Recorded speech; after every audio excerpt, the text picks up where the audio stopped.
Hi everyone, hope you're all doing well. So today I'm going to take you through one of my clients' story and break it down for you in detail, the kind of goals he had, the kind of planning we did to achieve those, and then break down the results he got. So first of all, I'm going to share the kind of feedback I got from him recently when I contacted him after I left the gym and he was still following his program. So I contacted him to check on him and how his training was going. So this is the kind of feedback he got. So the thing he said to me, that the thing he told me and informed me, was that he brought his push-ups from 3 to 30 in just 5 or 6 weeks of period. So that happened due to certain reasons and certain planning, and and he had certain goals as well, so that we have to plan accordingly. So, and also I asked him to submit me a feedback, which you can read it here, the words he said to me, and which I'm really thankful for, and really appreciate that he put some effort into giving me this feedback, which will help me improve my service later on, which I ask my clients to do so that I can see where I'm lacking and see what I'm good at, so that I can prioritize those things and improve my services. So now taking you through the kind of goal he had. So he's basically a sports athlete, and so now a sports athlete and plays cricket, and right now he's playing at club level, but he wanted to apply for first class level, so for which he first had to do a fitness test, which was about 6 to 7 weeks far from the time he joined the gym with me in mid-January. So he started training with me, and the first thing he told me that he had to prepare for this challenge or this fitness test he had. So now, but he did not have so much of prior training experience, very little prior training experience, which was quite months back as well.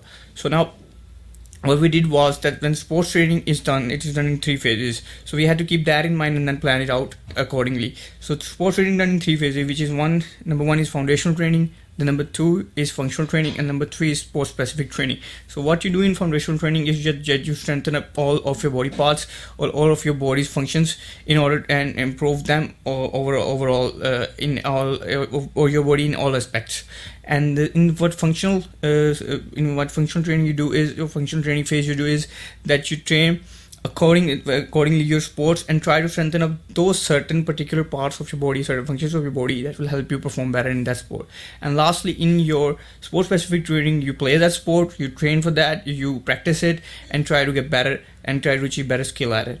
So now our goal was mainly to prepare him, and the test basically is done to check the functional strength of any specific player or any specific trainee that comes there.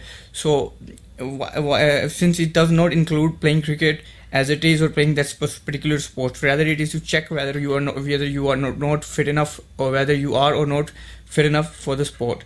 So the cricket or playing cricket or the skill your level comes later. So that was what we had to focus, but we had to start with the foundational training since he was not training. So we had to keep in mind that we have to break down his training into 2 phases, and foundational and functional phase. But in the mix of it, we created in a hybrid program so that he can transition from foundational to functional as well over the 6 weeks period.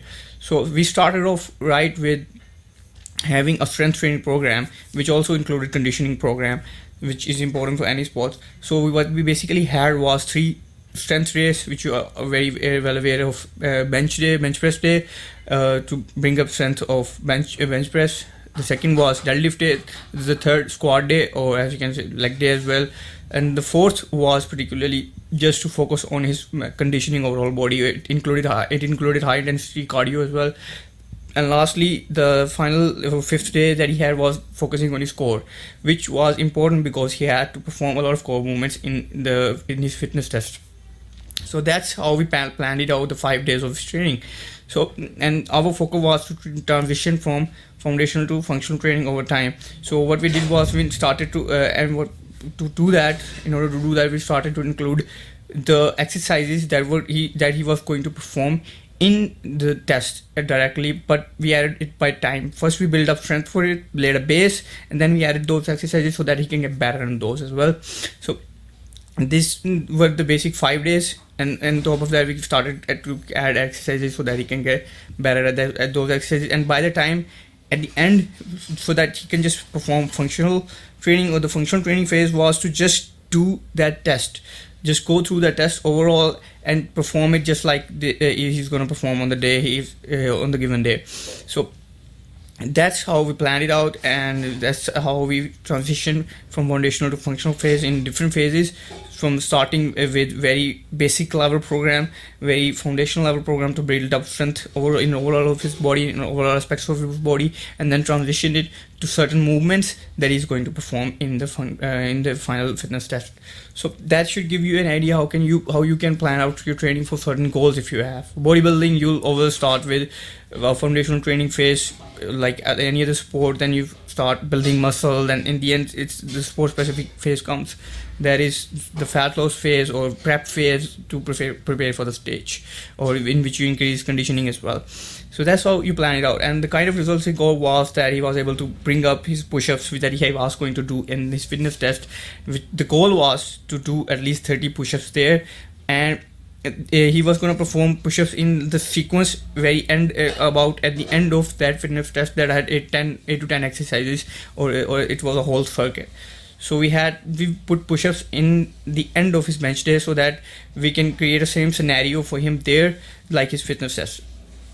And we were able to bring it up from 3 to 30. The first day he performed, he was only able to do 3 push-ups at the end of his bench days, and then he slowly transitioned to do 30 in 5 weeks at the end of his bench days. So that's how he got, and that's just about push-ups. But this is how he performed in other exercises as well, and brought up strength for those exercises that he was going to do in his fitness test. And hope so that he's gonna have it soon, and hopefully he gets great results from it, and he passes it with good marks, and then continue this journey towards being a better cricketer and improve his career. So thanks for listening, and I'm gonna break it down again. I'm gonna just cover it up. So I'm just gonna cover it up. He was a cricketer. He had goals that was particularly prepared for fitness test, which we call, and then for that we created a phase of foundational and functional training, where we transition from foundational training of focusing mainly on strength and conditioning, and slowly transition towards functional movements, or the movements he was going to do perform in the test, and so that we can prepare well and we can perform well there. So thanks for listening. Keep following for more updates, and drop down any questions you have below. If you have any questions regarding your training, you can drop them below, and keep following from upcoming free program that is coming for you guys, where I will be providing you private coaching under me and for 10 days, and I will take you through 5 super systems of training. One of them I just explained is that how you can set goals particularly, and how you can then plan it out to achieve those goals, because without setting the goals you won't be able to plan it out accordingly, or you won't be able to plan your training to achieve those goals if you don't even have goals.